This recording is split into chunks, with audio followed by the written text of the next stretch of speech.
L'Allemagne, on va arrêter à chaque fois de se renvoyer les exemples de pays, on peut les regarder effectivement avec leurs spécificités.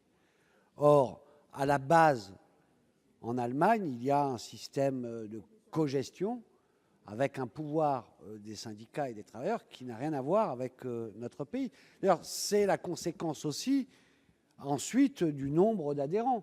Quand on est en capacité de peser et à ce point d'être utile concrètement donc pour les travailleurs adhèrent plus massivement dans ces syndicats. L'histoire du syndicalisme français est différente. Et surtout, la façon dont le patronat aborde les choses, y compris dans les réformes très impopulaires et austéritaires de M. Schröder derrière, le patronat s'était engagé à ne pas augmenter leur salaire pendant toute cette période.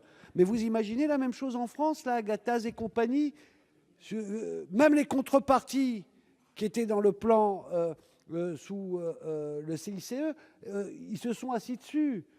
Parce qu'il faut toujours de l'immédiat. Ce n'est pas les mêmes rapports. Alors, sur la question de la santé, je plaide sur cette histoire de la prévention. Parce que, globalement, on a compris qu'y compris pour le trou de la Sécu et compagnie, il fallait arrêter de seulement mettre le poids sur soigner la maladie, mais que la prévention avait un rôle très important et permettait des économies substantielles dans les dépenses sociales. Or, on peut dire que plus on met le paquet dans l'entreprise, dans le lieu quotidien où vont la majorité des salariés tous les jours. C'est comme d'ailleurs le même problème pour les enfants avec l'école, etc. C'est pour cela d'ailleurs que j'étais parmi ceux, malgré le fait que je soutenais le précédent gouvernement, on sait que là, il y avait eu un problème avec la médecine du travail dans la loi El Khomri, on l'avait pointé un certain nombre.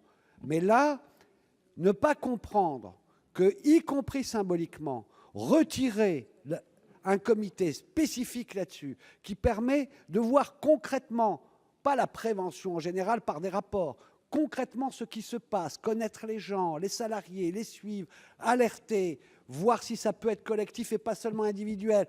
Tout ce travail avec la formation de ces représentants, penser qu'aujourd'hui, en le mettant de côté, on ne va pas aller vers des catastrophes et de la prévention en moins, c'est une erreur.